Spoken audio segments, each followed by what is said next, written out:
Hey, what's up, everyone? Welcome into AniMan Plus Bonuscast Edition. My name is Alex Light with Sparky3. Hopefully you're having an incredible day. Whatever day you're listening or perhaps watching this podcast, keep a reminder, we are in video format over at our YouTube channel, Sparky3. Make sure to go give us a subscribe. We'd appreciate that. Grow the channel. Go hit a like, hit the like button on here, or dislike if you don't like it. That's fine too. Our lives are going to move forward, and so is yours. Joining with me here in studio, I do have my guy Zach. Zach, how are you doing today? It's going good. Can't complain. You ready to knock out this bonus cast? I mean, we're here. Might as well. Exactly. Let's do it. We also have Josh here over the phone. Josh, how are you doing today? Doing good. Doing great. Was your mic muted for a brief second? Yeah. I thought so. But that's okay because we didn't record. So yeah, good day off so far. You having a good time? Yeah. Are you ready to knock out this bonus cast? Always. Always. That's what I love to hear. Josh is over the phone because he's going to be coming over this weekend to help me do the Pokemon 25th special for my gaming podcast, Lighthearted. That's pretty excited. Josh, you pumped up to record that this weekend? Oh, yeah. Most definitely. I'm so pumped up for it that I'm super pumped. I don't know where I was going with it. Yeah, that was a pretty that was pretty lackluster. Yeah. Well, I was gonna link it in somehow because I was playing Pokemon Go this morning. I completed one of the events from last year, and I got a shiny Genesect, and I was super pumped about it. And I was gonna try to link that in there, and it just didn't work out. You just dropped the ball. I get it. Hey, it's all right, man. It's okay. Well, before I break down what we're going to be talking about here today, just a couple friendly reminders. You can go follow us on Twitter at AniMan Podcast. We'd greatly appreciate that. And then, if there's anything that you want us to talk about in terms of bonus casts and stuff, over at our Patreon, if you want to go support us there, help us out a little bit. You can actually submit topics for us to talk about if that's something that you're interested in hearing. Our terrible opinions on other things, that's fine. We'll talk about it. Whatever. We like talking. All right. So for this bonus cast here today, we're going to be talking about character backstories. We have 10 characters picked out.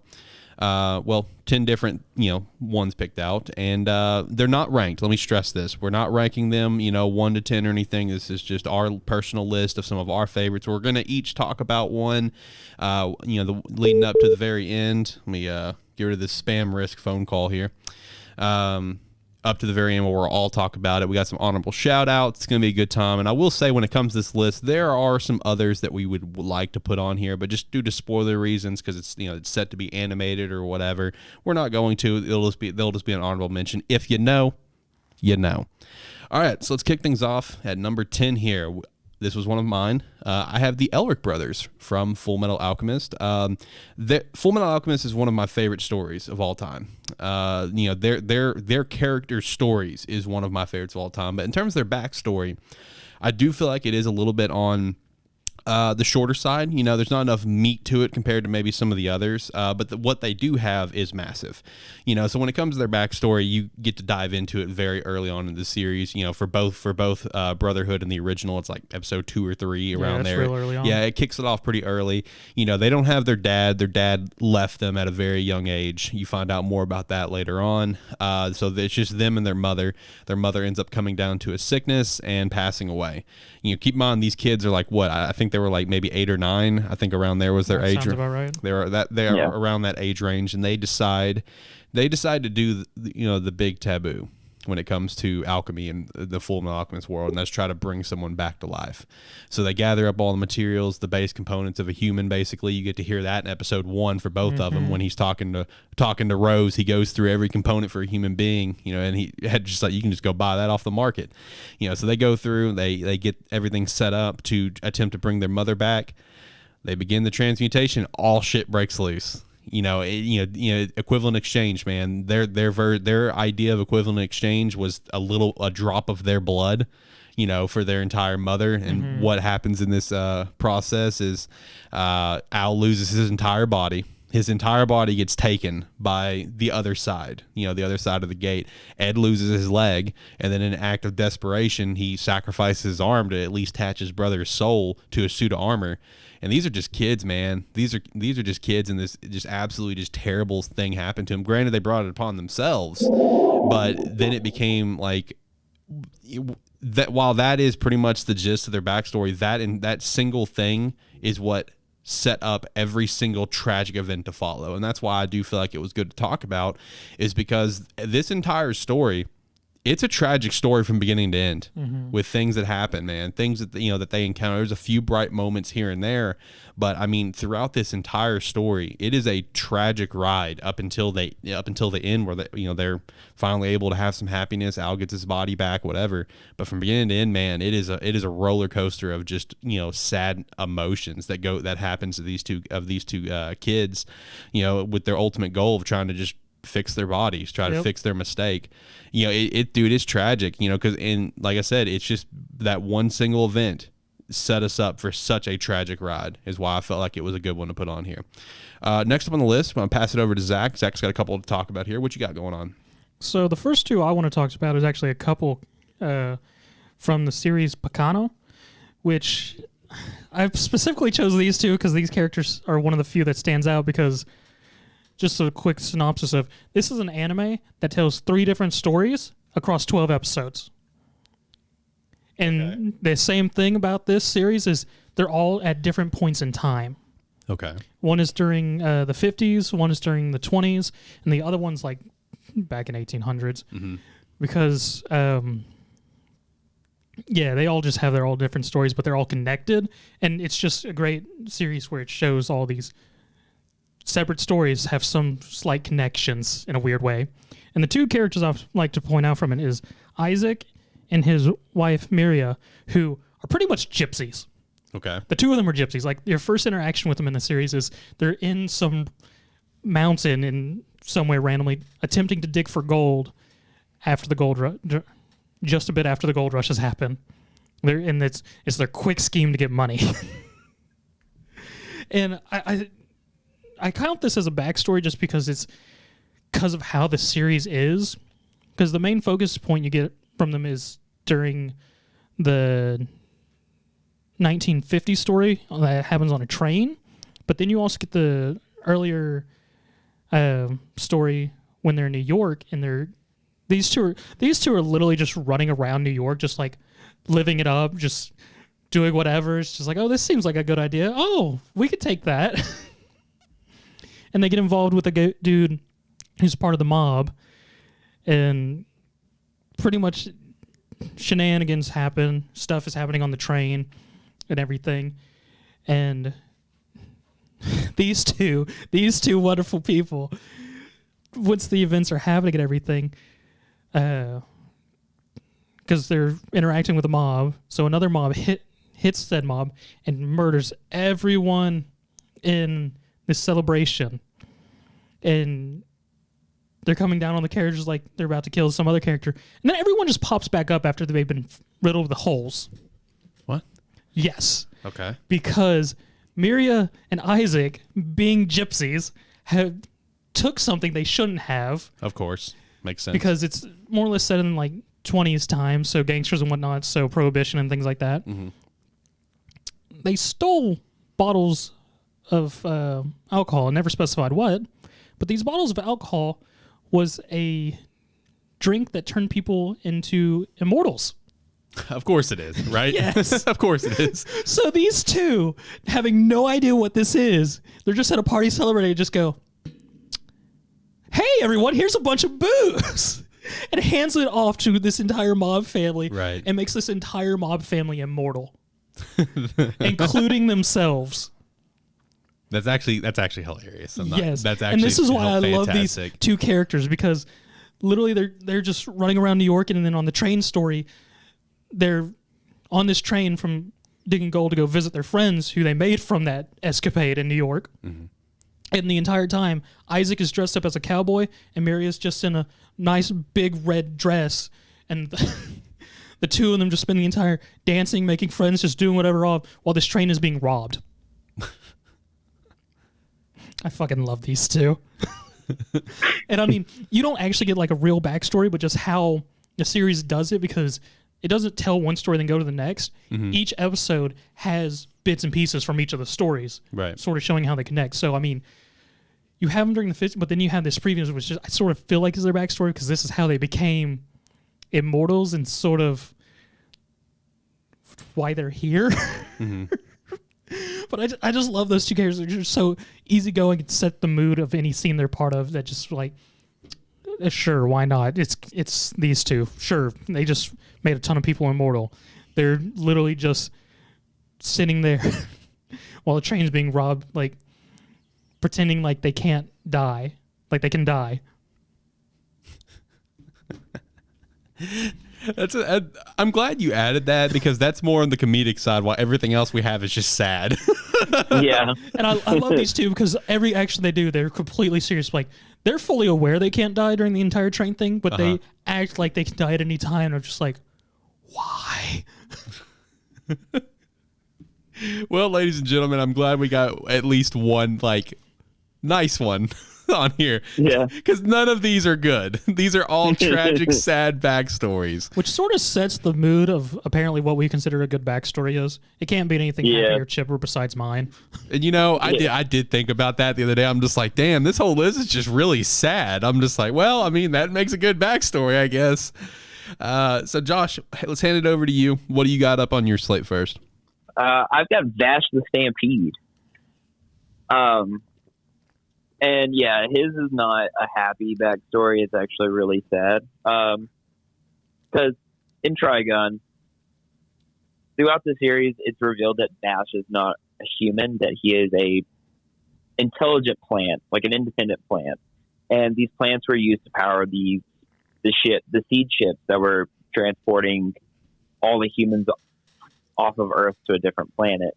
And so Vash and his brother Knives were found and born from one of these plants, and they were taken care of by Rim, who became their surrogate mother. And they just kind of like hang out on one of these ships where there's very few crew members and everyone else is in like a cryogenic sleep.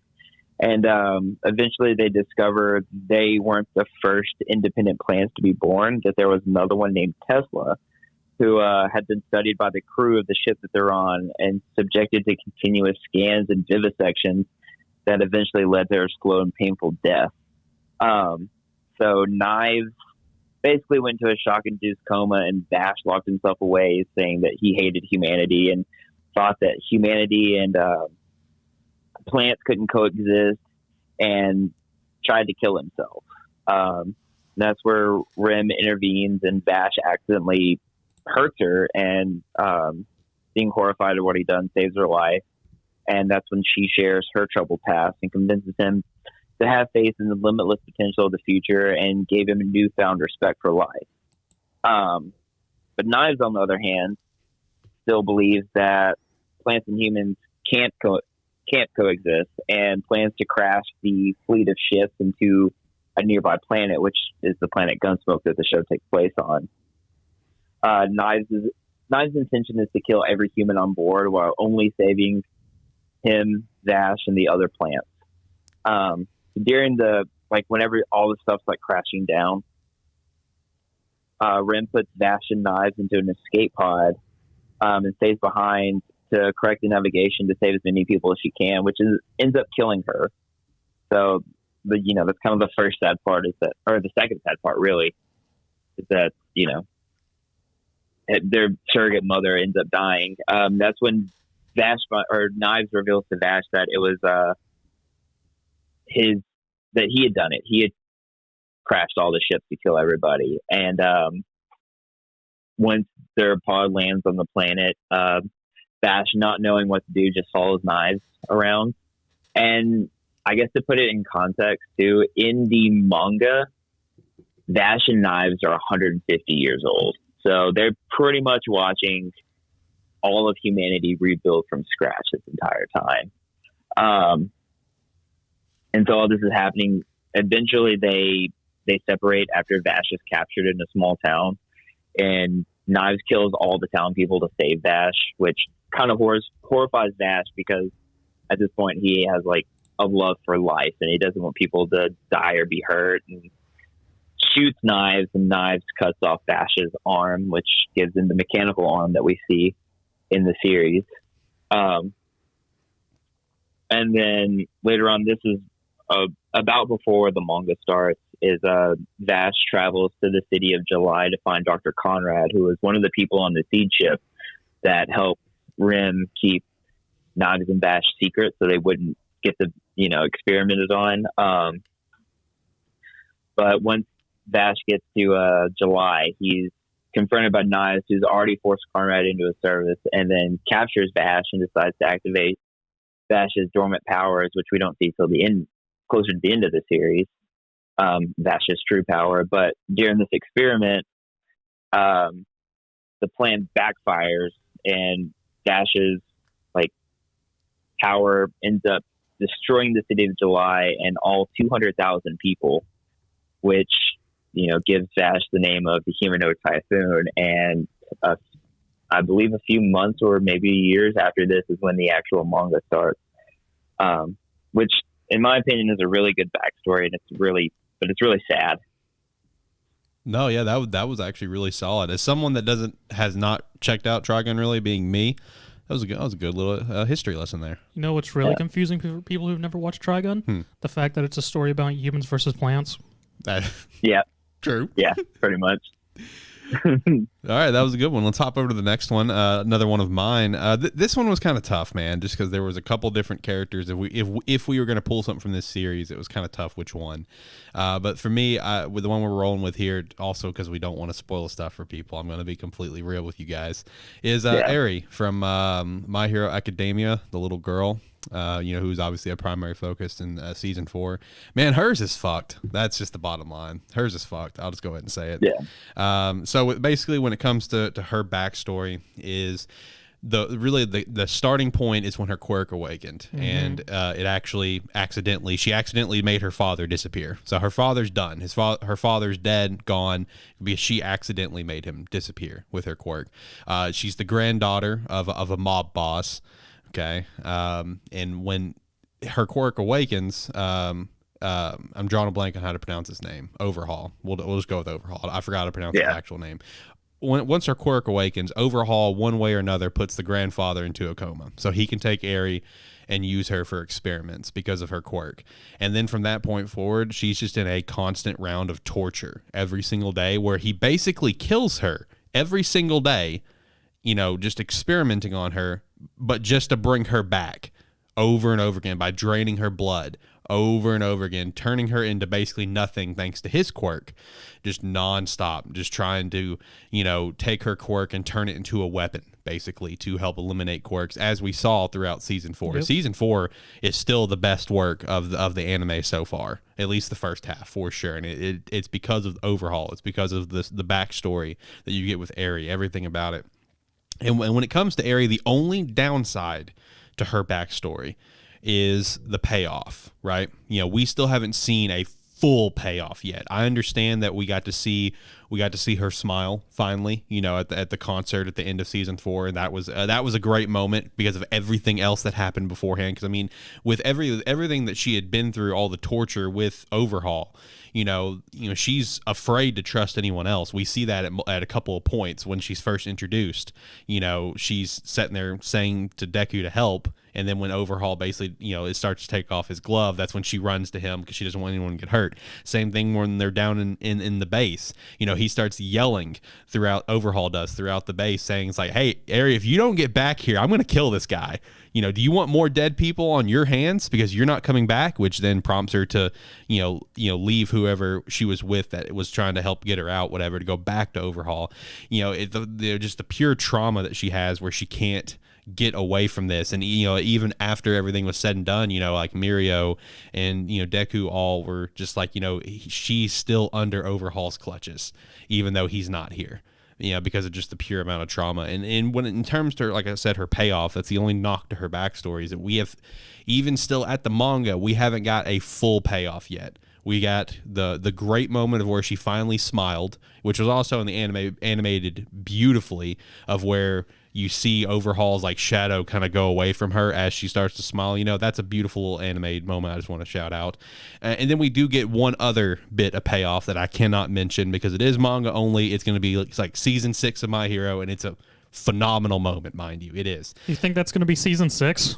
Well, we're in season 5 now. So yeah, I mean, that'll be season 6. I imagine that entire arc will be season 6. I can't see why it wouldn't be. So yeah, maybe I would say season 6. Maybe season 7. Maybe we'll. My money's on 6. But other than those 2 moments, we haven't got the full payoff yet. Yeah. That's the only knock here to her backstories. We haven't got the full payoff. We haven't got to see her continue to grow and stuff. Granted, the one that I keep referencing is a great growth moment, but there's still more to grow. So that's the only downside to hers. But it's still just extremely tragic in my opinion, even though it's. Even though we don't have that full payoff yet, I personally think it's potentially the most tragic of my hero. There's another character that would be in contention, but in my opinion, that's the most tragic because that's just brutal. That's just a brutal thing that happened. So let's go over the next one. Passing off to Zach. Zach, what you got? So my next one is Kuro Sensei from Assassination Classroom, our big octopus destroyer of moons character. So I'm interested to hear this one as someone who has not checked out Assassination Classroom. Yes. So if you haven't, once again, mine's a bit spoilerly. Pretty much all mine are spoilerly, even though this is a bonus cast. So, yeah. It's old content. It's fine. Yeah. So Kuro Sensei wasn't originally a giant octopus. He was originally a person. Throughout the entire series, you do not actually get to see him as a person. All he is actually just a black silhouette. More or less, he's just a giant burn victim. I don't remember if that was actually his thing, but it never showed an actual face for him besides the octopus. But pretty much, he was a person, part of a experiment that was happening in the town that the series takes place in. And the person who was assistant, who was supposed to come and check up on him every day, was the actual previous teacher of our class in Assassination Classroom. And more or less, she interacts with him every day and everything, and they slowly talk to each other and everything. Sort of opening up, he learns about this Class F who are mistreated, forced to go on a mountain and whatnot, and her whole deal of wanting to pretty much raise their self-esteem, make them feel like they can do stuff and that they're not inferior to the other ones. And all this is happening for like several months, the two interact and everything. And then something naturally bad happens. Something goes wrong. Pretty much there's a explosion during the experiment, which ends up killing her. And Kuro Sensei sees this, and this is a bit afterwards of her telling him all this about the class and how she wants to help him. And it more or less hints that he sort of fell in love with her, but it never expressively says that. Which, funny enough, she's also the sister of one of the female characters in the class. I forget her name right off the top of my head, but she's a very ordinary-looking character until you find out that was her sister. Then she becomes sort of scary. But that's a whole other thing. So yeah, this failure experiment happens. She unfortunately dies. Kuro Sensei sees this, and he loses his shit. And all we get is a nice shot of the whole entire black face and just a big white grim smile. And because pretty much what this experiment was just making him a superhuman weapon, pretty much. And he finally just goes, screw it.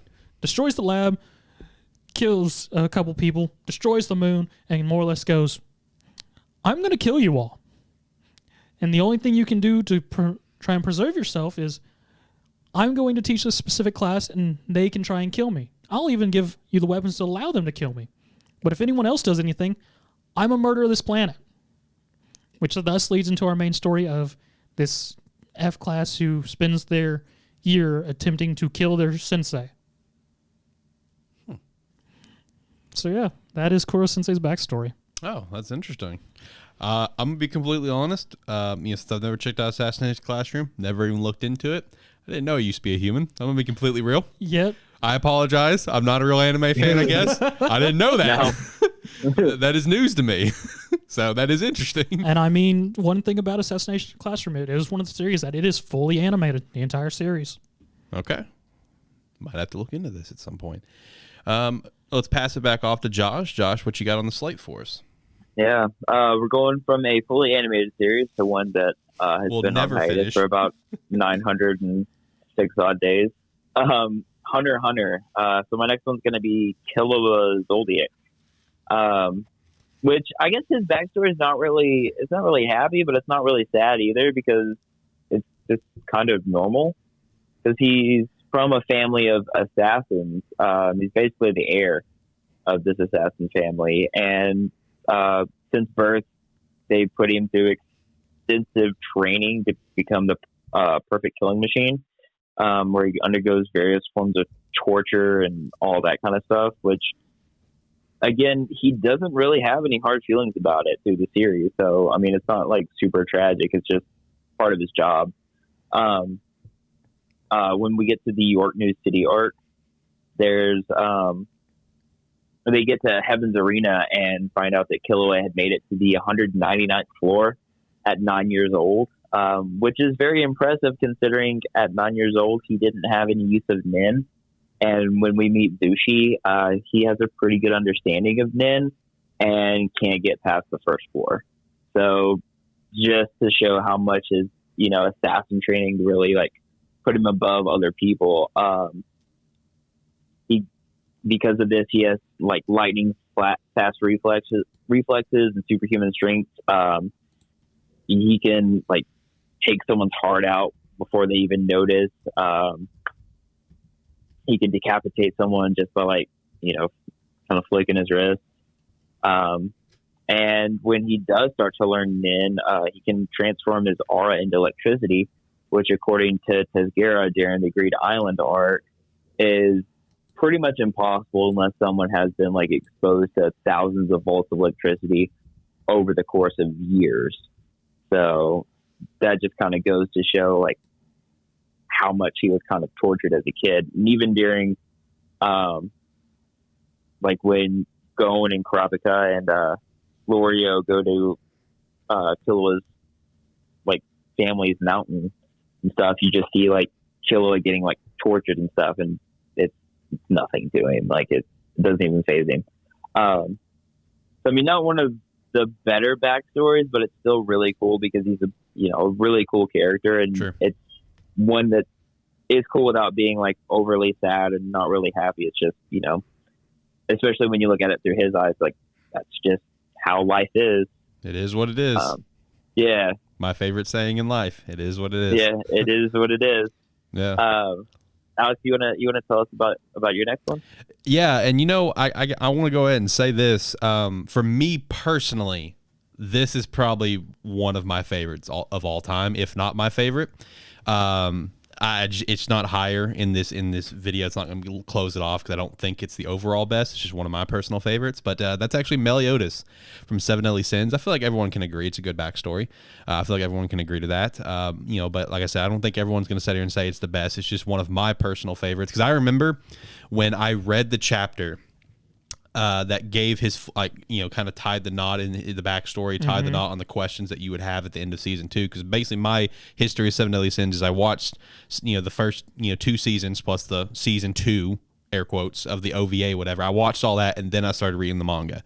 And I remember when I finished reading the chapters that gave his backstory, like my mouth literally dropped. I covered my mouth and I just kind of put my phone down. I'm just like pondering life. And I remember texting Josh this too, where I was just like, bruh, yeah. This backstory. So basically his backstory, it's already animated, got animated last year, so this is free reign for me to talk about, is Meliodas is of the Demon Clan. He is the Demon King's son, set to become the next Demon King. He's the leader of the 10 Commandments, incredibly strong. His younger brother Zeldris looks up to him, whatever, blah, blah. Meliodas ends up falling in love. He ends up falling in love with someone of the Goddess Clan, however, which is who the Demon Clan is currently at war with. There's a war going on between the goddesses, between the demons, between like the giants, the fairies, humans, whatever. Big war going on way back in the past. It's like 3,000 years ago from the start of the series. He falls in love with Elizabeth, and he ends up betraying the Demon Clan. He tries to get his brother to come with him. Doesn't work. So Meliodas is the sole betrayer. Betrays his father, betrays his throne to go be with the woman he loves and fight against the demons in this war. Thanks to Gother and thanks to other things that transpire back in the past, the war ends up coming to a close. But it doesn't end up coming to a close for Meliodas and Elizabeth. So Meliodas and Elizabeth, they end up having to duke it out with their parents. You know, Elizabeth being the daughter of the, like, I guess the lead deity, goddess, whatever, and Meliodas being the son of the Demon King. Those two, I guess, team up kind of and to basically try to eliminate Meliodas and Elizabeth. You know, they hold their ground pretty decently, but what they end up doing is they end up putting a curse on them. So this curse is for Meliodas, he can never die. Every single time he dies, he's gonna basically come back. He cannot die. He does not age either. That's why he's a little kid, you know, at the beginning of the series, and kind of confuses people if you're watching it for the first time. You know, especially in season 1 where it's kind of mentioned a couple times, like, "Oh, Captain, you look the same as you did X amount of years ago." You know, that's mentioned a couple times. So he's immortal. He cannot die. And every single time he does die and come back, he loses a little bit of his emotions, just a little bit. And then when it comes to Elizabeth, every time she like awakens her memories of who she is as Elizabeth of the Goddess Clan, in love with Meliodas, whatever, every single time that happens, she will die in 3 days. And whenever she dies in 3 days, she will constantly be reincarnated. And as she is reincarnated, she is also forever cursed to, one way or another, find Meliodas and fall in love with Meliodas all over again. But it's basically a different Elizabeth every single time until her memories are awakened and she's Elizabeth of the Goddess Clan. When this first happened, and Meliodas first awoke after he thought he died. He thought he was dead. He wakes up. He ends up finding another Elizabeth that's like I think it's like a cave woman or something like that. Time passes. He realizes it's not the same Elizabeth. He just kind of rolls with it. She ends up awakening, you know, and he's happy. And then she's like, "No, we're cursed. Like, yo, we're screwed." You know, and then, you know, she dies in 3 days, and you know, it's just consistent time and time again. And you know, Meliodas has gotten to witness Elizabeth die in front of him 107 times. I did look up that number before we started recording. 107 times he has watched the woman he loves die in front of him.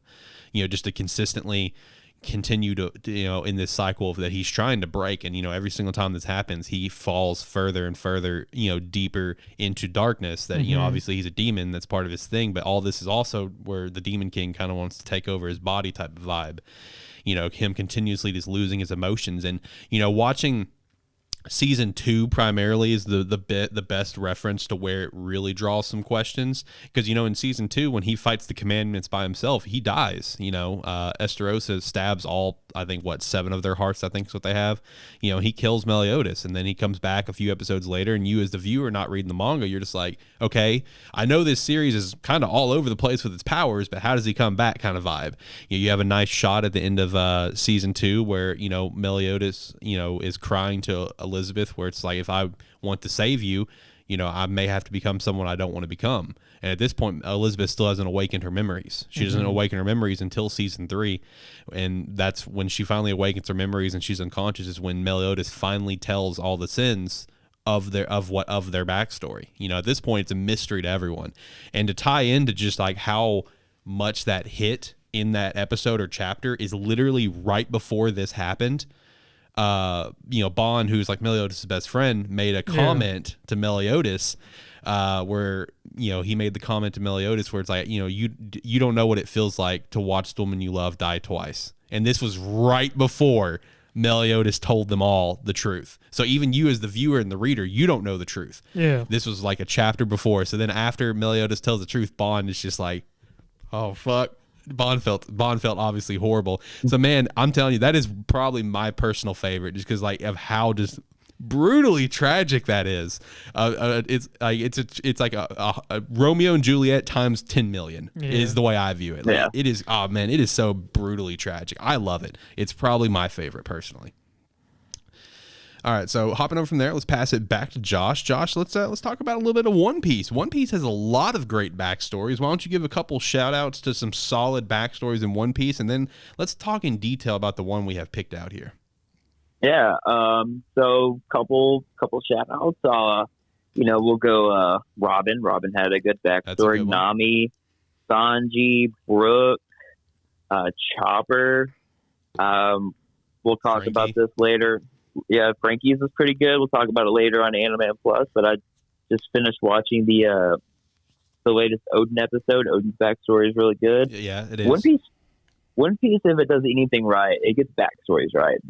Backstories of One Piece are really good. Even Doflamingo's backstory is really good. Right. It kind of makes you feel like for this dude who's a fucking monster. My personal favorite is probably Nami or Sanji.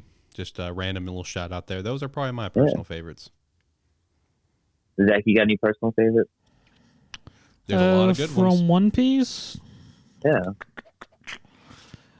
The whale. Laboon? Yes. I mean, I love it. Laboon's backstory and Brooke's backstory are pretty much the same. Yeah, so it's pretty much the same, it. but yeah. I love that. I love that answer. Well, since we're doing best backstories, my favorite is Trafalgar Law, who I liked as a character before we got to his backstory, and then we got to his backstory, and I was like, this dude's my favorite character. Which basically his backstory is he was born in the North Blue in a place called the White City because it had like amber lead deposits. And what they didn't know was that amber lead caused lead poisoning. Who would have guessed lead caused lead poisoning? And basically, the world government and the royal family knew about the sickness before and didn't disclose the information to the public. So no one knew until people started like becoming noticeably sick.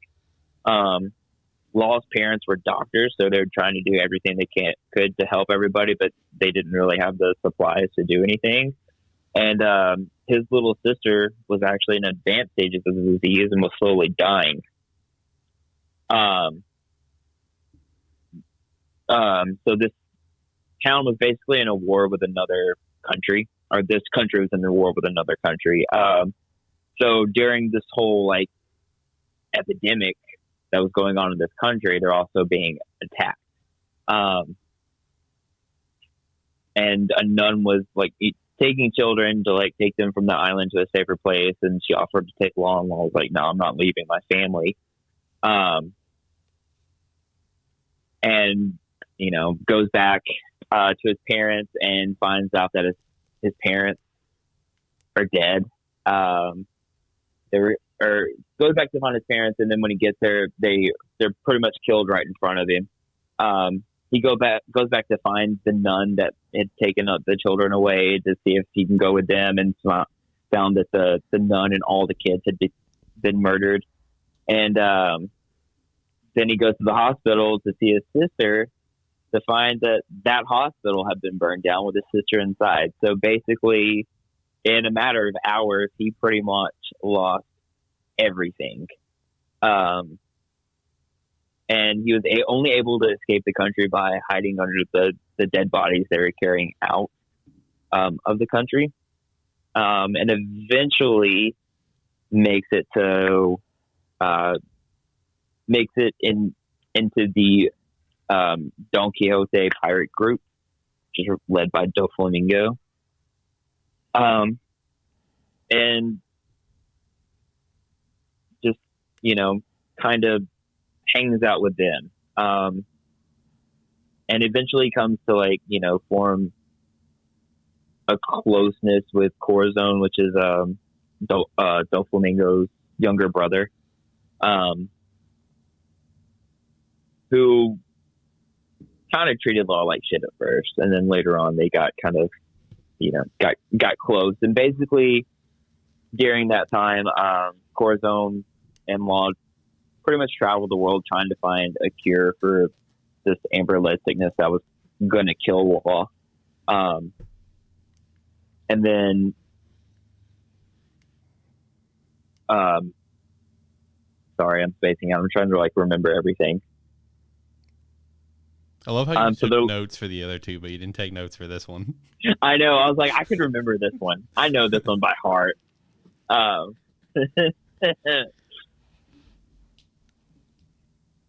anyway, during this time, Doflamingo is trying to get his hands on the op fruit, because the op fruit has an ability that no other devil fruit has, which is in exchange for the user's life, they can make another person pretty much immortal.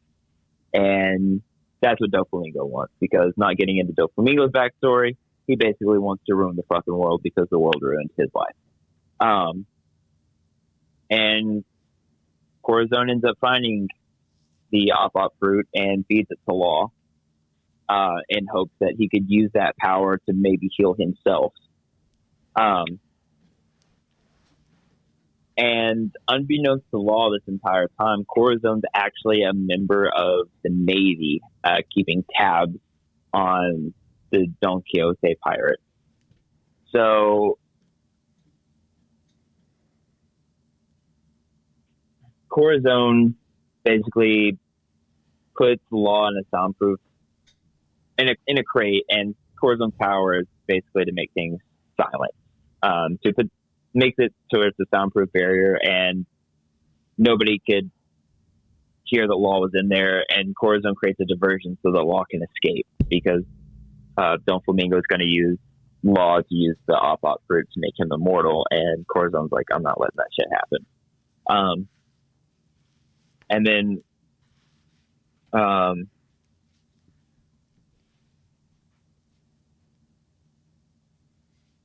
yes.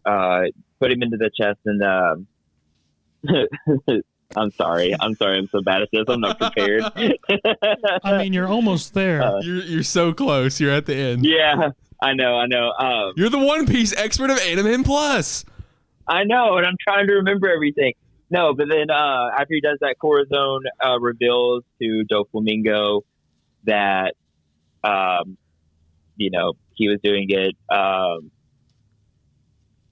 Doflamingo used Birdcage to prevent him from escaping with the op fruit, unaware that Law had actually eaten it.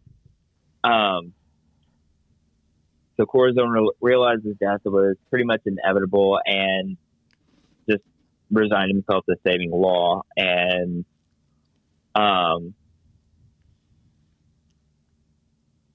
he allowed himself to be caught, serve as a distraction, and was killed by Doflamingo. And so then after that, Law went on to create the Heart Pirates, and pretty much history. Sorry, Law's backstory is like really long, and I had to eventually go to a website to like get all the facts straight, because I like started mixing things up, because I forgot how long One Piece backstories could actually be, and that's my fault for the not prep. I apologize. I was like, I got this. If I got any backstory, it's this one. I'm like, oh shit, I don't got this one. That's the importance of notes. I know. I thought I was bad about forgetting stuff. I did forget I read Naruto, so I often forget it. Yeah, no, that's my bad. I got overly confident in my ability to remember things that I haven't read in more than 2 years. And here I am about to go over a backstory that's 25 episodes long that I haven't watched in 4 years. Yeah. Yeah, I'm going to pass it off to Zach now. And, talking about this backstory, I have not checked out this series, but I do understand from the little bit that I know, the really messed up parts at the beginning, obviously. The very messed up parts. This is one of the most tragic backstories out there. And around the time that we're recording this, makes it even sadder to talk about, because the author just recently passed away. Well, he passed away about on the 6th, I think is what I saw. But the news just broke last night, the 19th of May for us, that the author did pass away. So Zach, why don't we talk about Guts from Berserk and talk about his backstory? So Guts' entire backstory takes an entire anime season, because it's just that rough. So to really start out with, if you do not know Guts, in the original series, not the one that came out in 2019, the original one that came back out, I think it was like 2003. You get a first episode of this badass swordsman who has a big ass sword and a crossbow arm and kills a demon. And we think, this could be a badass action anime. Then suddenly goes back in time and he's just a soldier with both arms, which leads to Guts in a battle meeting a man named Gilfrith, who leads a mercenary group known as Hawks. Pretty much he watches his Guts fight and is like, I like that guy. Hey, fight me. If I win, you join my mercenary crew. If you win, you can do whatever. Wrecks Guts. Just completely trumps Guts, and it's like, all right, you're now part of my mercenary crew. So the series then proceeds to follow Guts and the Hawks Company as they do different missions. Guts learns from him. He begins to pretty much, because he was just by himself up to this point. His family was dead. Everything's gone wrong because of the war that's going on. And more or less Guts joins up with these people, becomes stronger, learns from them, learns more about everything. They pretty much become his family, this mercenary group.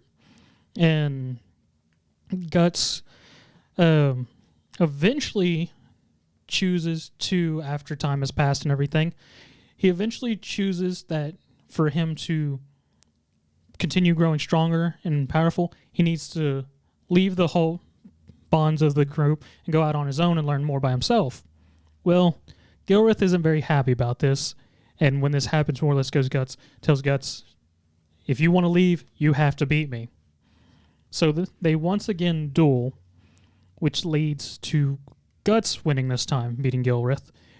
Hands down, beats Gilrith. Even injures him partially. And Guts thanks everyone and everything and goes off his own.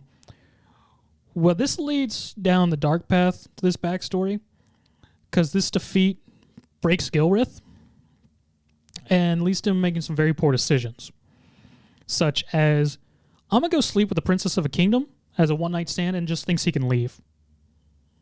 This leads to him getting captured, the Hawks Company more or less hunting Guts down and telling him, hey, we need your help. Gilrith is fucked up. He's captured. We need your help. Well, Guts, of course, this is his family. He goes and helps. They go rescue. They bust in this kingdom's prison, pull Gilrith out, bring his ass out. And one thing I failed to mention is during this entire series, at one time after a mission, they loot this necklace egg that Gilrith gets, and he wears it throughout the entire series.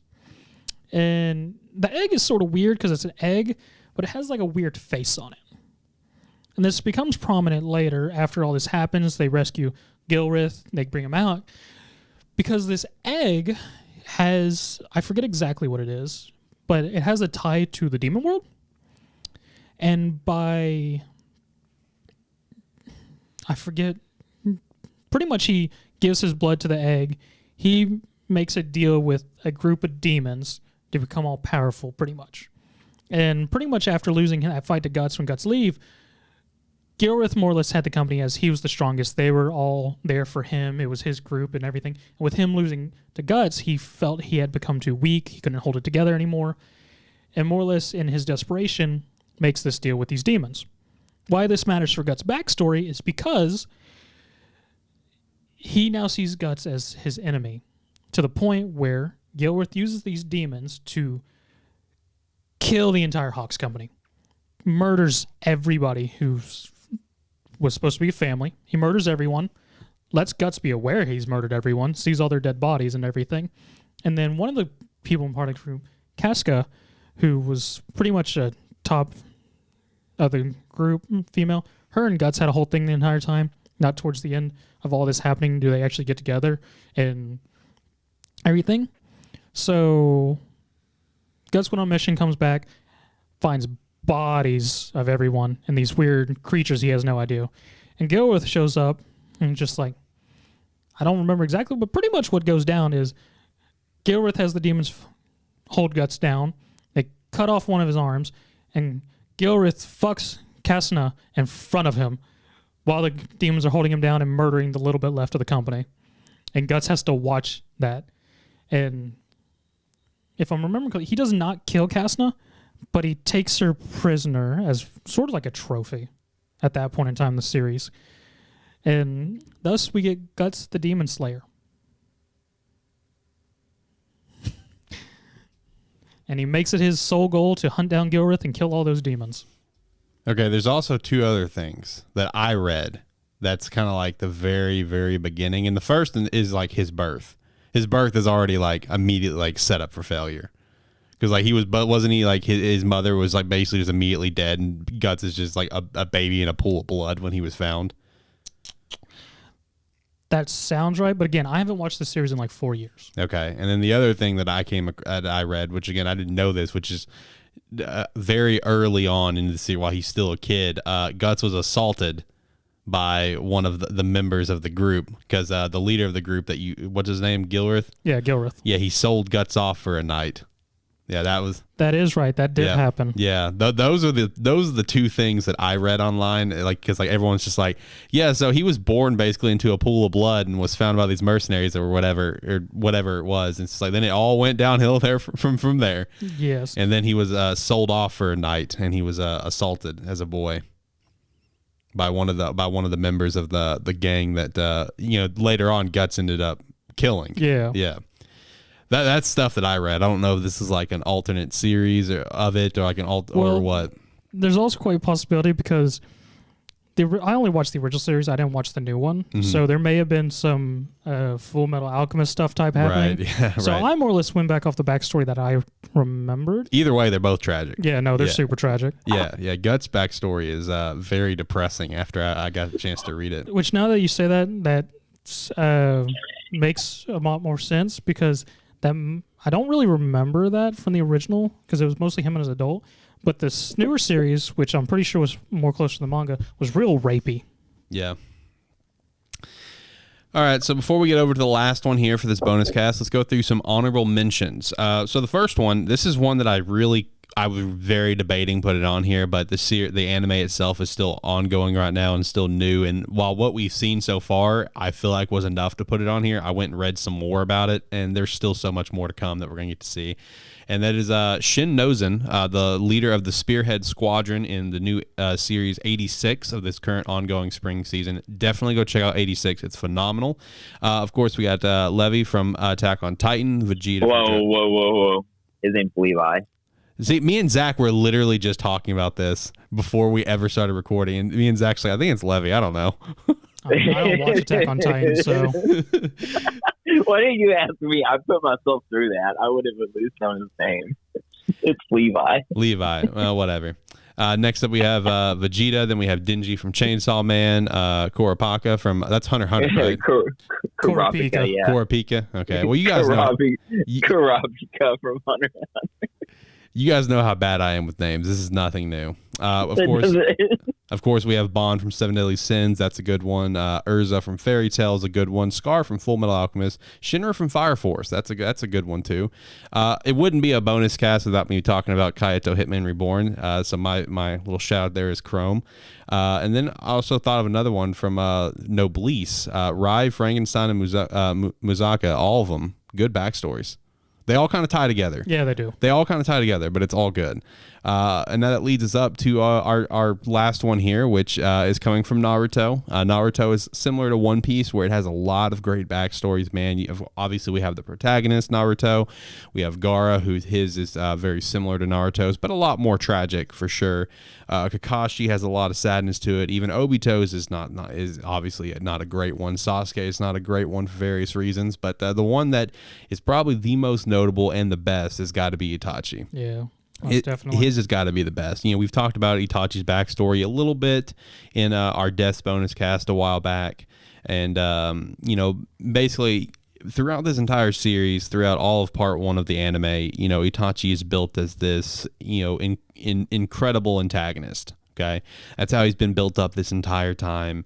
Literally from like episode 2, chapter 2, Sasuke saying there's a man I have to kill, being Itachi. Itachi being the one that basically created Sasuke's tragic backstory.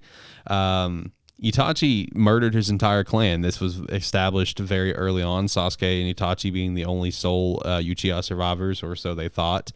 And, while he's been built up as this incredible antagonist, every appearance, the few that he had, I can only think of like 2 off the top of my head, where he encountered Sasuke in part 1, or went to go encounter Naruto and Sasuke was there. And then there was the one where he returned to the Leaf and got a little scrap between him and Kakashi. And Shout out to Kurona trying to use genjutsu on Itachi. You know, if you ever feel like a failure, just remember that. Just remember that she tried to use genjutsu on Itachi.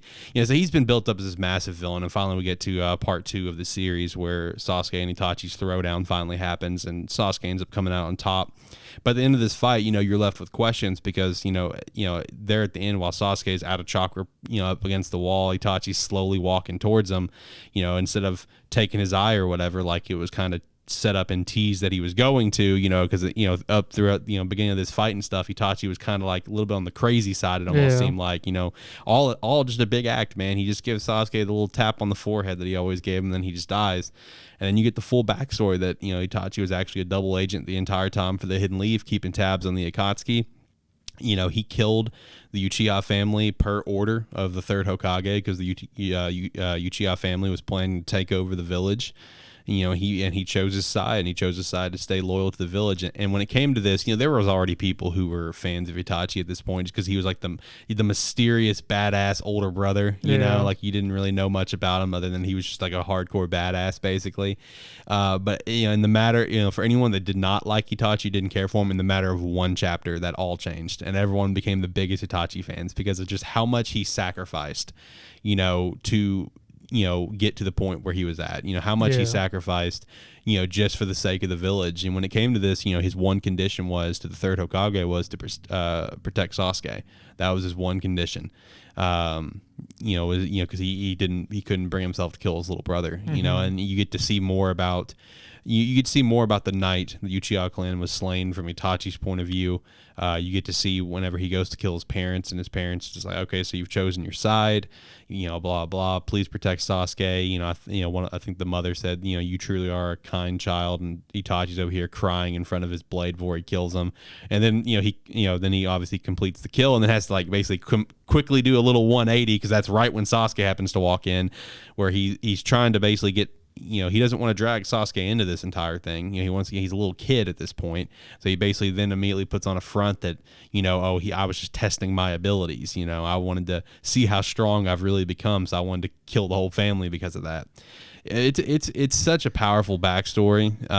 You know, because of the amount of sacrifices that he did, and just in the end, just for him to actually be a good person. And it's really an interesting story of just a sort of concept of how much actions change once you have another portion of the story. Because, like, the thing about Itachi being the big antagonist for Sasuke's ire and people hating him was just like, we only had Sasuke's view of these events. True. But once Itachi's came in is when we had that dynamic flip of everyone like, oh my God. Yeah, exactly. Completely different viewpoint on that, man.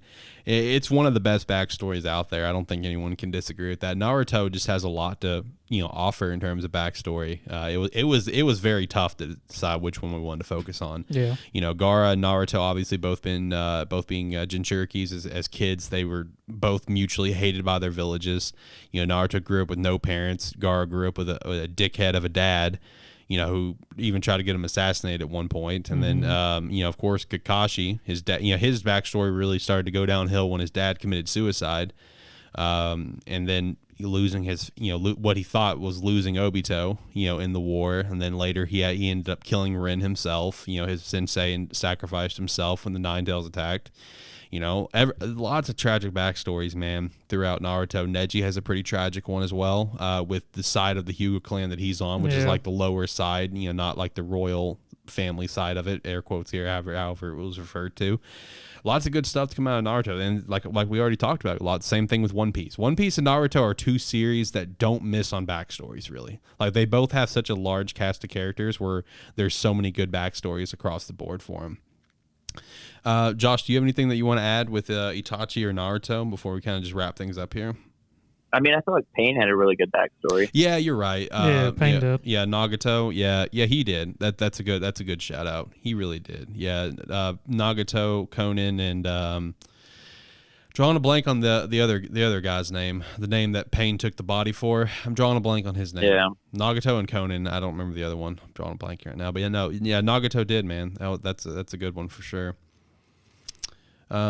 But I think that's it. I think that's it for this backstory Yeah. bonus cast. If there's any backstories that you're a huge fan of that we did not include, maybe a big backstory that we're just idiots and we just missed and didn't even shout it out for one reason or another, I feel like we hit a lot of notable ones. But Or it's if I'm possible we gonna missed say in something. My case, if we managed to butcher a backstory that you like and you want to correct us, Yeah. And where you can correct us at is at AniMan Podcast over at Twitter. You can go yell at us and tell us how we're terrible, or just comment in the comment section below on the YouTube version of this. Also like the video, or you can just dislike it. Yeah, if there's stuff we missed, just dislike the video. It's fine, no big deal. Tell us you hate us. It's fine. We won't take offense to it. It's cool. how often do you click on a YouTube video and you go, yeah, dislike our video. Fucking do it. Yeah, do it, man. I don't care. It is what it is. Life goes on. But if you want to subscribe, you can dislike all of our videos. There you go. It's a perfect win for everyone. You two have anything you guys want to say before we get ourselves out of here? Just if you do like us, please like us. Don't dislike us. Yeah, please. like, comment, subscribe, rate anything that your platform allows, whether you're listening to this audio or watching it as a video. Josh, you got anything? No, just follow us on Twitter at AniMan Podcast. If you didn't like this, tell us why. Tell us what we messed up. Like the law backstory. Yeah, pretty much what I'm alluding to. At least you're being honest about it. Hey, Yeah, A+ for effort, Josh. A+. I mean, I tried. Yeah, you gave it your best shot. Shout out to that. Well, that's going to do it here, guys. Hopefully you guys enjoyed this bonus cast. We are trying to really make it a priority to do these once a month, whether if it's a bonus cast or a spoiler cast. So who knows what we'll do for June. We'll see. I don't know if we'll do a spoiler. I don't know if we'll do a bonus. I don't know. I guess we'll see when we get there. But anyway, till next time, guys. Have a good one. Make sure to check out the regular show, all that stuff. Make sure to check out Lighthearted, all that good stuff. Anyway, have a good one, guys. Later. Bye. Later.